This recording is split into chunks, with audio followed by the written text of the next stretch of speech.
messed up. When the doctor told me, that shit still didn't really hit me until I was in the IR by myself in What's the IR? emergency room. Okay. Well, not ER, but intensive care. Intensive care unit.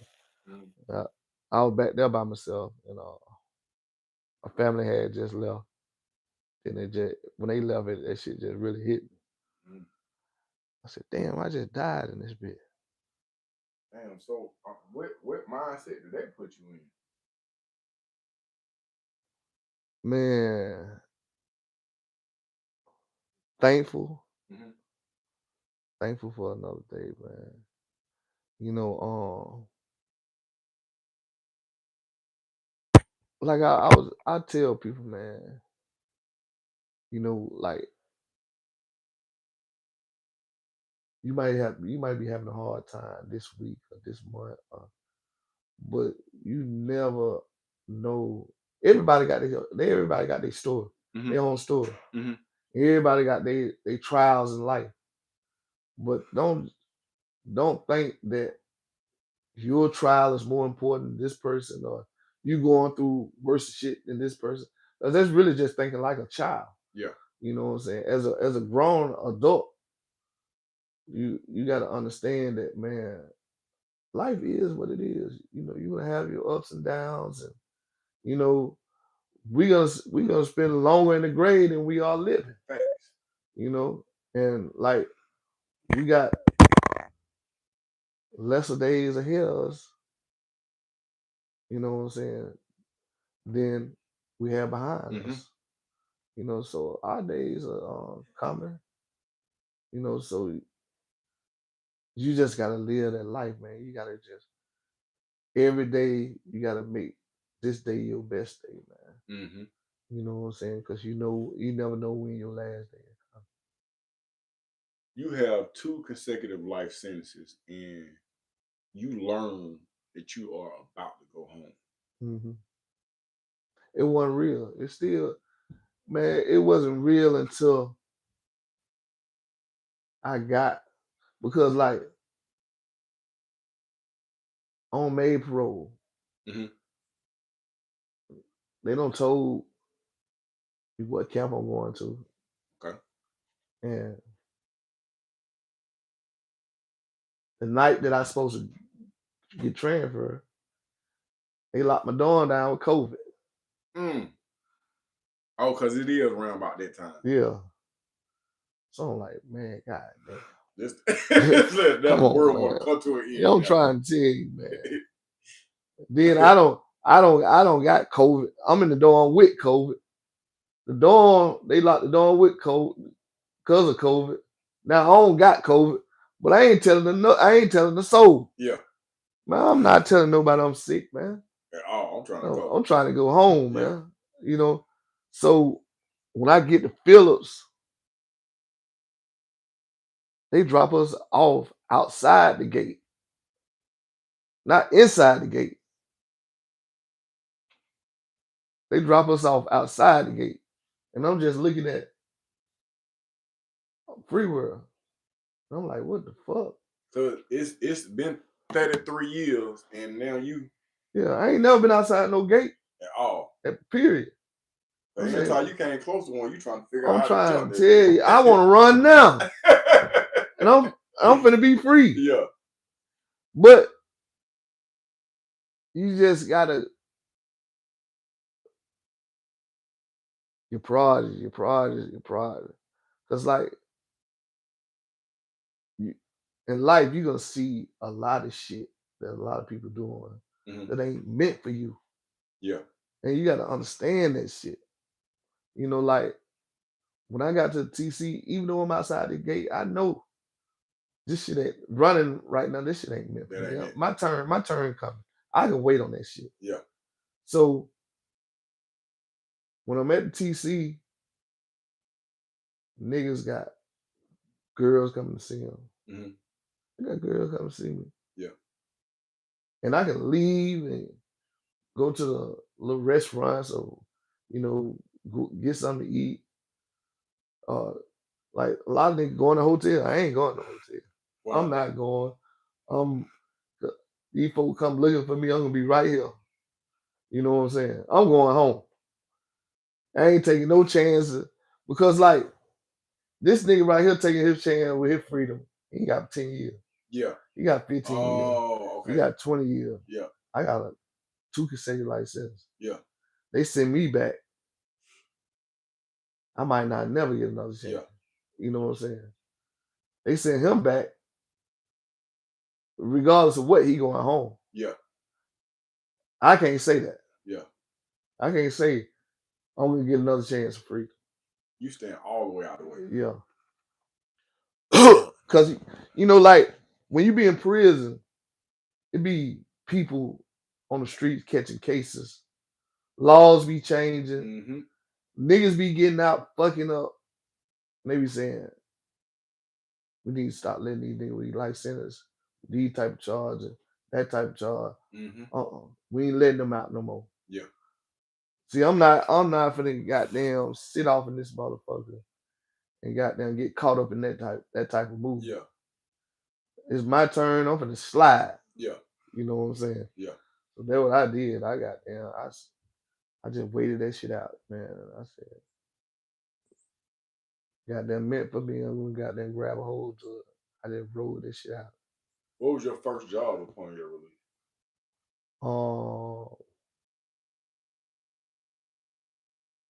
Well, the same job I had in the TC. Mm-hmm. I working at this company called Echo, and what they do is go in houses, do like the islands, the countertops, the sinks, like the bathroom counters and all that. Put in houses, and man, picking them big ass islands up, throwing them bitches in the houses. That shit goddamn tear nigga back down. Yeah, that shit they'll put you in the hospital. Yeah. So mom passed away while you was incarcerated. So when you come back home, what family? You got sister. Yeah. You know, but I came home, I had to really just start my life all over. And you know, when I still did a little fucking up. I lost my job. How? Trying to be too slick. Goddamn. That bitch was so sweet. Like, I might say, hey, Butler, goddamn. I left my goddamn card in the drawer of the job and get that motherfucker goddamn clock me in. And clock me out. Yeah. You might goddamn clock me in early. And this nigga here, he working overtime. Yeah. I tell him to clock me out late. You finna try it. So, man, man, we had a whole crew goddamn about a month getting paid. Ain't none of us at work. You know what I'm saying? And then they caught up with you. Yeah, they caught up with me. Then I started doing HVAC. Okay. Doing AC. I worked for a company all the way in Gainesville. That drive just was killing me. Gas. Yeah. Yeah. I was paying down there like 150 fill up tank. I was riding the Escalade then. Oh man. Yeah. That's great. What has been your biggest obstacle upon being released after 33 years?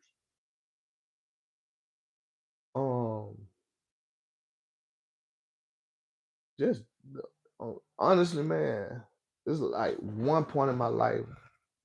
Like every time I'm looking around dealing with death, dealing with death, and I'm trying to be there for everybody. Yeah. And like, everybody telling me, man, you can't do that. You can't be there for everybody.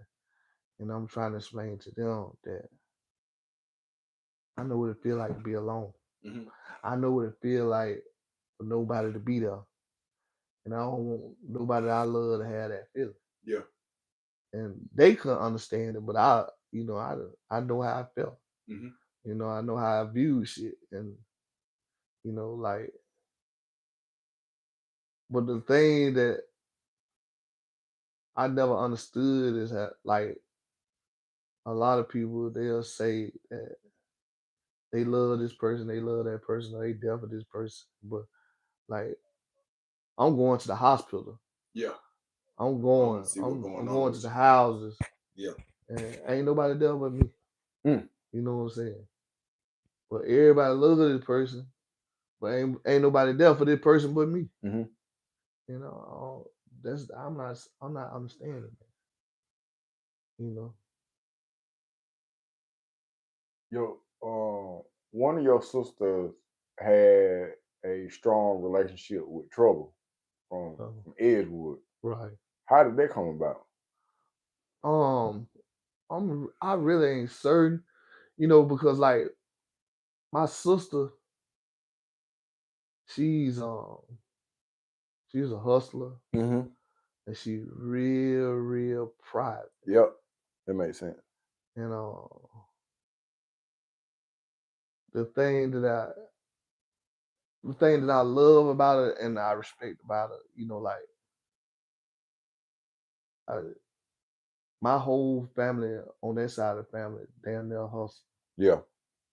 and she damn near don't out hustle the whole family. Mm. So when I came home, my brother Rico, God bless dead, he got killed while I was locked up. He was real protective of my sister. This the one that was gonna put the pistol up under the. Okay. Uh, but Rico, he was real protective of her and real controlling. So she thought I was gonna be that way because she never spent any time with me. Yeah. You know what I'm saying? So when I came home, she was telling my cousins that she was scared of me. You know what I'm saying? And I just had to sit her down one day and just tell her how proud I am. Yeah. You know what I'm saying? Why was she scared of you though? Because the way my other brother was with her, how protective. Oh, okay. Yeah, how overprotective he was. So she thought, I was gonna be the same way. Yeah. Because I used to stay on his ass about her. Yeah. But it was only because I knew her predicament. I knew what she was facing with my father. My aunt raising her, but my aunt was 70, 60s, in the 60s, 70s. She didn't have nobody. Yeah. So, I just stayed, man, check on your sister, check on your sister, check on your sister. Make sure your sister good. Yeah. You know what I'm saying? And he was on her ass. Yeah. So she thought I was gonna be the same way. But you grown now. You got your own motion. You got your own way, your own trend. Yeah. I'm proud of you. Yeah. I can't be no prouder. So, when I sat down and I had that talk with her, then our relationship really changed, blossomed. Yeah. Yeah. You ever thought about having children? I think all of us want to see that other part of ourselves. All of us want that part of ourselves that we can love and nurture. Mm-hmm. But I just feel at my age that I would be cheating a child. You know what I'm saying? I know how it was for me to lose my mother. You know what I'm saying? Mm-hmm. And I just think, I'm at the ass end of life. So, I don't want to bring no child into this world today. I see you, and I've seen footage of you pouring into the community with kids that you don't know, but you pouring into them like that they your own. Yeah. There's a sense of compassion there. Yeah. Do you feel like you got love to give and you got to give it to somebody, or you just doing it because it's the right thing to do? I'm gonna tell you, like, I do it because I've never made my mom proud. I never feel like I made my mom proud. Mm-hmm. And I said, I live my life now to make her proud. Bro, that's the same thing BoJack said up from Simpson Road, bro. Yeah. He got a place called Grandmama's house. Yeah. And it's named after his because his grandma raised him. Right. But he an old dope boy who just like, man, my grandma always had my back, and she Right. passed. Right. But y'all kind of remind me of each other, that ambition, that motivation, that willingness Yeah. to really to make your ancestors or your mama proud, bro. That says a lot about your Right. character.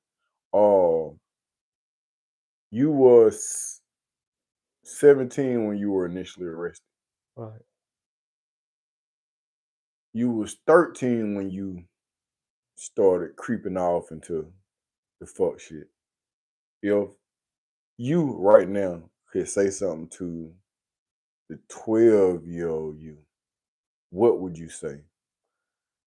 And the thing that we never realize as at that age is how fast the years gonna go by. Hmm. At 12, 13, we don't realize that in 5 years, I'm gonna be grown. Dang. School's gonna be over with. I'm talking about 5 years is like that. But at that age, you feel like it's a lifetime away. Yeah. You feel like 18 is just a whole nother lifetime, Mm-hmm. but it's just right around the corner. Mm-hmm. These are the most important years of a child's life, Mm-hmm. you know, and it's the quickest years of a child's life. Yeah. And it's just learning how to take advantage of those years, and that's something that, when I talk to the juveniles, I let them know, at they age, a man came to my school to talk to me. Well, I ain't gonna say talk to me, Mm-hmm. but talk to the school. Mm-hmm. And I took that for granted. Mm. And just like a lot of these kids, I said, just like a few of y'all gonna take for granted what I'm saying today. But 5 years later, I was facing death penalty. Mm. How did I get there? That fast, Just like that. just like that, you know? And that's what a lot of kids don't understand, how fast them years, how important them years is. Mm-hmm. Because these years right here is life changing. Yeah. These years from 13 to 18, those life changing years.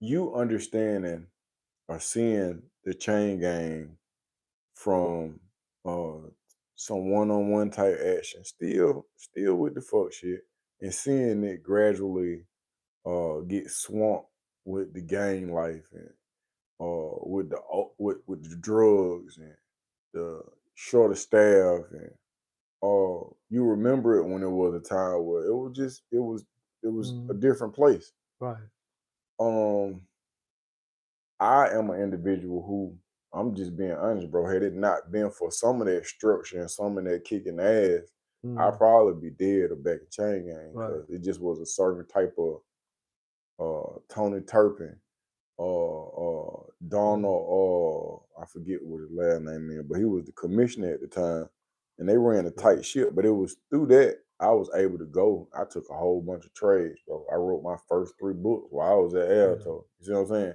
right, Um, I had an opportunity to be rehabilitated if there's a such thing. You right, know what I mean? What would it take right now? This is hypothetical. If there are 3 things that you could alter, let's take away any of your city shit. Well, I ain't gonna say city shit. Your the region where you from, your faith, and we take all that out of consideration. You're just a thinker observing the situation at this mm, time. What things would would you implement to bring some type of civilization to the Georgia Department of Corrections? If you could change something, if you could take away or add something so that rehabilitation would take place, so these people can come to the street with something worth value to taxpaying citizens? I know I didn't draw that question out, but I'm gonna tell you first is the things that they took away. You gotta re-implement. School. First and foremost, hmm everybody mandatory school. Mandatory GED. hmm Um, self-help programs. In prison now. In prison now. Self-help programs are basically revolved around just diagnosis diagnosing that you have a problem. okay, They don't show you how to fix. I okay, ain't no fixing no problems in prison unless you help yourself. Ain't no class. There's not one single class in prison that's gonna fix you if you have a psychological problem. There's mm, not one. Counselors in prison, they ain't nothing but paper push. paper pushes. Yeah, that's all they doing. But let's get a real system hmm implemented where a person, can go to prison and get some rehabilitation, some help, some Yeah, real help. yeah, Whether it's psychological or education. yeah, Because those are the most important. Those are keys to, you don't even have to be in prison. You can be free. yeah. But psychological and educational, vocational, hmm those are the most important things to being successful out here. At some point in time, while you're there, when you initially go, Hmm. you can get, you could get a 4-year degree Right, definitely. in chain gang. Why do you think they took that out? Um, Wayne Gardner um, took it out because he didn't want prison be about rehabilitation. Mm, Because like when them white people changed, it was prison, it was Department of Correction, hmm Department of Rehabilitation. hmm When they made those changes in those names, hmm it's for a purpose. Yeah, it means something. It means something. When it went from when they took rehabilitation away, that's what they So meant. rehabilitation used to be in the name. Yeah, Damn. Georgia Department of Rehabilitation. Yeah, Wow. yeah, I did not know that, bro. You make yeah, me want to write. You be talking, I be wanting to write shit down. I've been yeah, looking for a pen for an hour. yeah, for Damn. real. And when they make those changes in those names, it's for a purpose. You know. Hmm. At some point in time, I remember my hustle was I would collect stamps, and I could stamps was like money. I would buy the Six magazine. That was my hustle. Right. I rent. I used to call them my baby mamas. I rent these hoes out. Yeah. Yeah. And then at some point in time, bro, they cut that off. Right. What do you think their goal was in an all male facility where this is how these people are doing whatever they do? Why would they cut off the porn magazine? Um, they multiple reasons, but a lot of them folk, you know, they don't care nothing about that gay shit. You know what I'm Yeah, saying? That's they tickle themselves with that. They laugh themselves silly with that shit. yeah, They want um guys to be into that type of shit. yeah, You know what I'm saying? But I just think that some guys they sick, and you got to take that away from them also, mm, because some guys they really sick in the head, but yeah, yeah, and them being sick in the head it makes them dangerous. yeah, You know what I'm saying? Because you don't want them goddamn they already they already got them more fucked up fantasies than having these books to help intensify this shit. hmm You know what I'm saying? Cause like I was locked up with a dude And he was telling the girl, "Bitch, I want to kill you when I get out." Went right out there and killed. Mm-hmm. So like a lot of guys, you be thinking that certain shit ain't gonna affect because it don't affect you in this way. It will affect them. Right, right, right. But this motherfucker ain't got the mindset. He ain't got Yeah, the brain. yeah, You know what I'm saying? He weak. yeah. Yeah. You you have come out in, let me say this first. The state of Georgia has one of the highest percentages of recidivism in these United States. Hmm. Recidivism is the rate at which individuals return back. They didn't expect for you to come out and stay no longer than 18 months. So you Hmm. technically done already defied those statistics. But you're a different kind of individual. And it takes a certain kind of mindset with the system being the way that it is, it being so reckless, uh it being so unstructured. What does tomorrow look like for those individuals who are uh finally released or released, and it's been so much drug usage, so much violence, so much stagnation or lack of education? What does tomorrow look like upon their release? Because some of these people gonna come home. Yeah. And I'm gonna tell you, like I tell a lot of people, one of our bigger problems, is a lot of dudes come out of prison feel entitled. Hmm. Feel like because they've been to prison, the world owes them something. Hmm. You know what I'm saying? They don't feel like they owe nothing. They're accountable for them, not even themselves. Yeah. And they feel like they they supposed to get paid because they've been in prison. They fucked up their lives and Other the people. children life Yep. and some other Yep. people Yep. life. Yep. But they feel like you owe them and the world owe them because they got locked up for doing the bullshit. Hmm. Oh hell no. Mm. You gotta be a man. You gotta be accountable for your shit, man. You Hmm. gotta stand on that shit. Yeah. Yeah, for real. There's a disconnect between, for a lack of a better term, the YNs and the OGs. For Hmm. whatever reason, they don't respect the big homie. They ain't going for it. Or in certain situations, in other situations, it may not be that. But some of the things I've heard is that, bro, they ain't respecting they ain't respecting the OGs. It's just a disconnect. Why do you think that it's like that? Home. That's where it starts at. Like me coming up, home is family structure. Hmm. Okay, you know how when we was coming up, we ate dinner at a certain time every night. Hmm. Hmm. We ate dinner in the kitchen at the table or in the dining room at the table. Hmm. I ain't no going to your room with your food, none of that shit. Hmm. Goddamn, when you finish, you washing dishes, all of that. You had your little chores around the house. Ain't none of that no more. Yeah. You know what I'm saying? So, kids, they eat. Some kids ain't having a full course dinner, let alone a family dinner. Hmm. You know, they, we barely go to family functions anymore. Right. You know what I'm saying? And family functions ain't about nothing no more but family getting together, getting drunk. Hmm.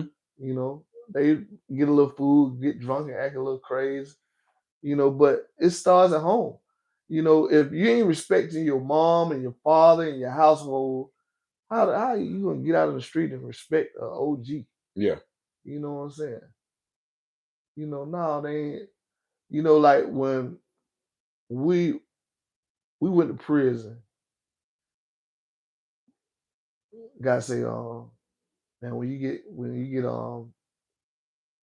you be in the counter, they used to tell you, man, when you get an asshole, your homeboy gonna pull your coat. Hmm. They gonna let you know what's going on. They Hmm. gonna let you know what's what. And you be looking forward to that coat pulling. Hmm. Now, I mean, you can't tell them shit. They know They know everything already. everything. You Yeah. know what I'm saying? Yeah. Somebody, somebody on the street tell them what prison like. They know what they walk through the door saying they know what prison like. Yeah.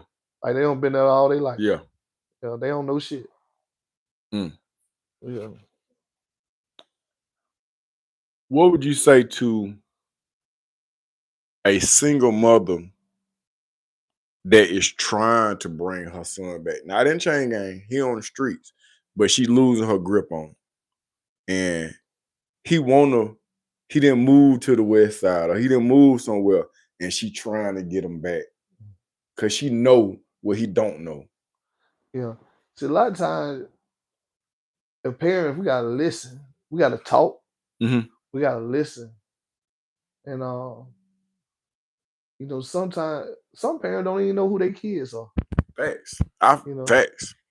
yeah, I was one of those right. kids. Yeah. Yeah, we gotta listen. Because like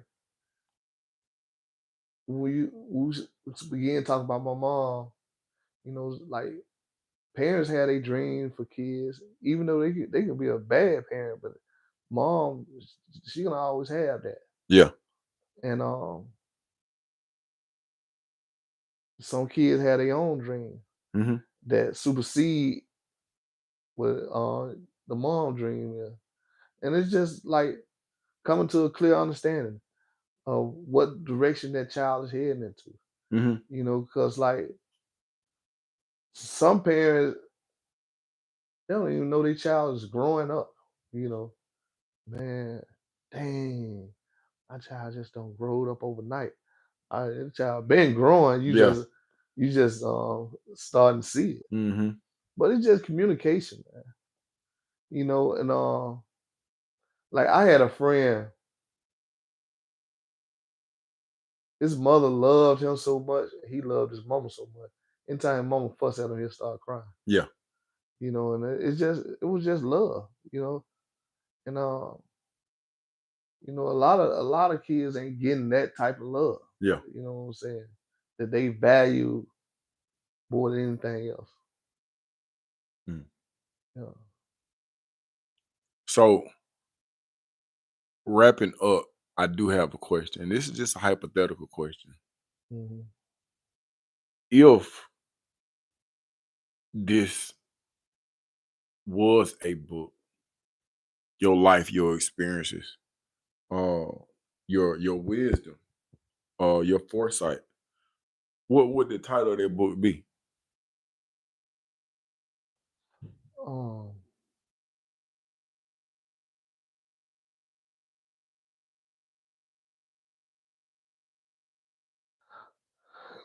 I say the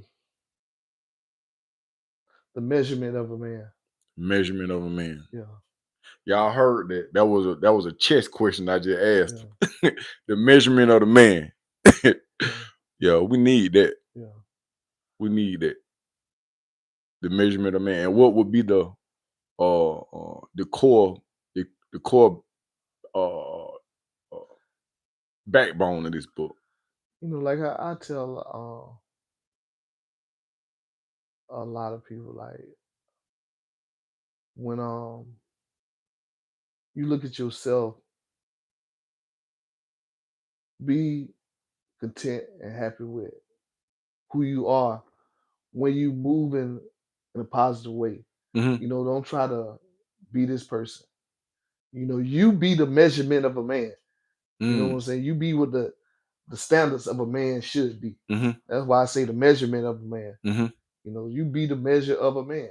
Hmm. You be everything that a man should be. Anything that a woman, a child want to find in a grown man, that's what they find in you.